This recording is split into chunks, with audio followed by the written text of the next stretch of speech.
সংবিধানকে কবর দেয়ার কথা বলেছে বৈষম্যবিরোধী ছাত্র আন্দোলন। তারা ছাত্র জনতার আন্দোলনকে একভাবে নিজেদের করে নিতে চা।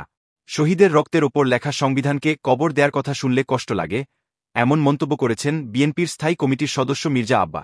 রোববার ২৯ ডিসেম্বর নয়াপল্টনের একটি কমিউনিটি সেন্টারে ঢাকা মহানগর দক্ষিণ বিএনপি আয়োজিত এক অনুষ্ঠানে এ কথা বলেন তিনি। মির্জা আব্বাস বলেন, সংবিধানে খারাপ কিছু থাকলে তা বাতিলযোগ্য।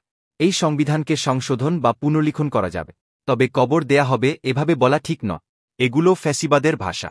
তিনি আরও বলেন, বিএনপি কখনো ক্ষমতায় যাওয়ার কথা বলে না। দলটি শুধু নির্বাচন ও ভোটাধিকার চা।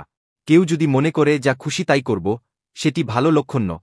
ছাত্র জনতার আন্দোলন প্রসঙ্গে তিনি বলেন, পাবলিক বিশ্ববিদ্যালয়ের আন্দোলন নিভু নিভু অবস্থায়, তখন বেসরকারি বিশ্ববিদ্যালয়, সাধারণ মানুষ, রাজনৈতিক দলের নেতাকর্মীরা রাজপথে নাম। একভাবে কেউ কিছু দাবি করলে জন্মনে বিভেদ সৃষ্টি হবে। এ সময় সচিবালয়ে অগ্নিকাণ্ডের সঙ্গে জড়িতরা উপদেষ্টাদের সঙ্গে কাজ করছে বলেও অভিযোগ করেন বিএনপির এই শীর্ষ নেতা। প্রসঙ্গত, আজ রোববার সকালে এক সংবাদ সম্মেলনে জুলাই বিপ্লবের ঘোষণাপত্র প্রকাশ করার কথা জানায় বৈষম্যবিরোধী ছাত্র আন্দোলন। আগামী মঙ্গলবার ৩১ ডিসেম্বর কেন্দ্রীয় শহীদ মিনারে এই ঘোষণাপত্র প্রকাশ করা হবে বলে জানায় প্ল্যাটফর্মট। এতে ৭২-এর সংবিধানকে মুজিববাদী উল্লেখ করে হাসনাত আবদুল্লাহ বলেন, জুলাই বিপ্লবের ঘোষণাপত্রে ৭২-এর সংবিধানের কবর রচিত হবে। পাশাপাশি আওয়ামী লীগকেও অপ্রাসঙ্গিক করা হবে।